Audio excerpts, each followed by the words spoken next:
Good morning and welcome to the Morning Bell. I'm Robert, joined by Lizzie and Steve. It's Monday, March 23rd, 2026, and we have a lot to cover today. Lizzie, what are the main themes you're seeing in today's news? Thanks, Robert. The dominant story this morning is the sharp pivot in geopolitical tensions that's sending ripples across multiple asset classes. Trump has postponed strikes on Iranian energy infrastructure for 5 days, citing what he described as good and productive conversations with Iran. This announcement has triggered an immediate market reaction, with oil tumbling from its elevated levels, European stocks spiking, and US stock futures jumping significantly. We're seeing Dow futures up sharply, and this is creating a classic risk-on environment. What's particularly notable is how quickly sentiment shifted. Just hours ago, traders were bracing for potential disruptions to energy markets, and now we're seeing a complete reversal. Oil is sliding despite holding above $105, which tells you the market had priced in even more extreme scenarios. Goldman Sachs had been warning that oil could challenge the 2008 record of $147, so this pullback is meaningful. On the commodity side, copper is jumping as the de-escalation hopes spread, and we're seeing UK gambling stocks surge on news of a potential US bill to ban sports bets on prediction markets. The broader theme here is that geopolitical risk premiums are being unwound across the board. That's a significant shift in just 24 hours. How should traders be positioning themselves given this volatility?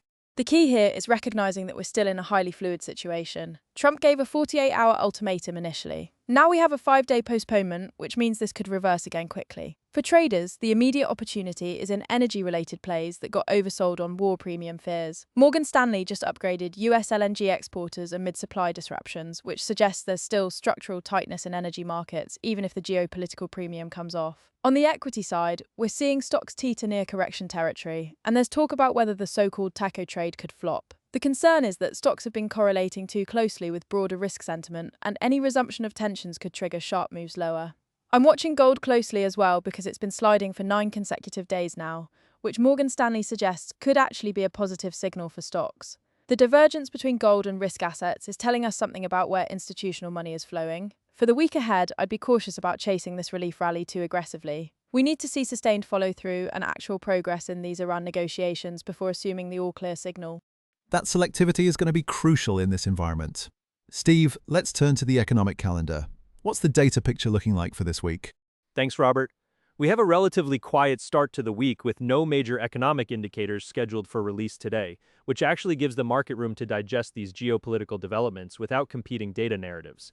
However, things pick up as we move through the week. Tomorrow, Thursday, March 26th, we'll get initial jobless claims with a forecast of 210K compared to the previous reading of 205K.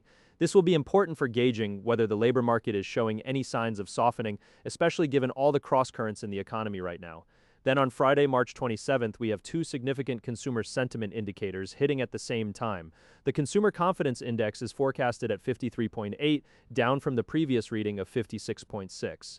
That's a notable decline and would continue the trend we saw in mid-March when the actual reading came in at 55.5, just slightly above the forecast of 55.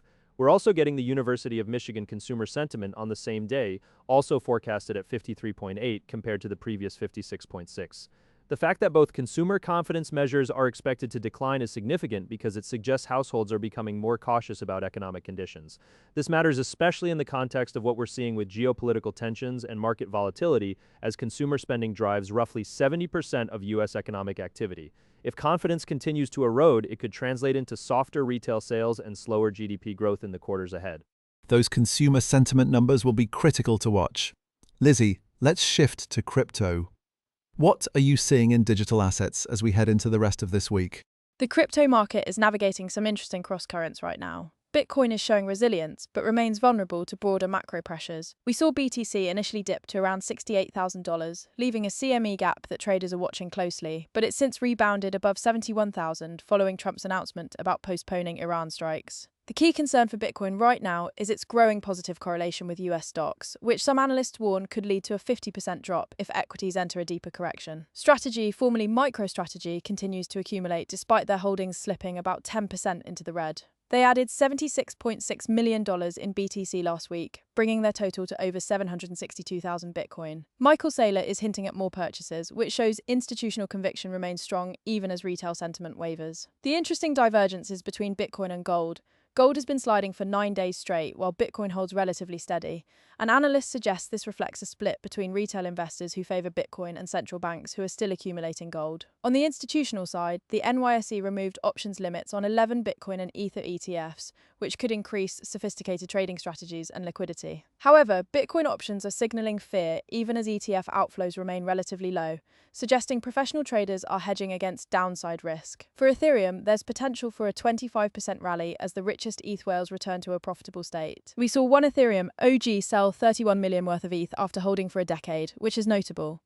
The network is facing what some are calling a make or break moment as it balances scaling pressures, quantum computing threats, and AI integration challenges. Solana is in a more neutral position. The Solana Foundation president made some controversial comments saying crypto gaming is dead, which hasn't helped sentiment. There's also an ongoing meme war between XRP and Solana supporters that's creating noise in the market. Sol is trading around the $200 to $220 support level, and it needs some positive catalysts from its ecosystem to break higher. The DeFi space saw some turbulence with Resolve's USR stablecoin depegging after an attacker minted 80 million unbacked tokens and extracted roughly $25 million. Though Resolve confirmed no loss of customer assets. Overall, the crypto trend for next week is cautiously bullish for Bitcoin and Ethereum, neutral to slightly bearish for Solana, with the main factors being the correlation to traditional markets, institutional accumulation patterns, and the evolving regulatory landscape. Thanks Lizzie and Steve for those insights. As we navigate these volatile markets with geopolitical tensions, shifting economic data, and evolving crypto dynamics, it's important to stay informed and disciplined in your approach. Remember, do your own research and consult with financial advisors before making investment decisions. If you found today's discussion valuable, please subscribe to The Morning Bell and join us tomorrow as we continue tracking these developing stories. I'm Robert, and we'll see you next time.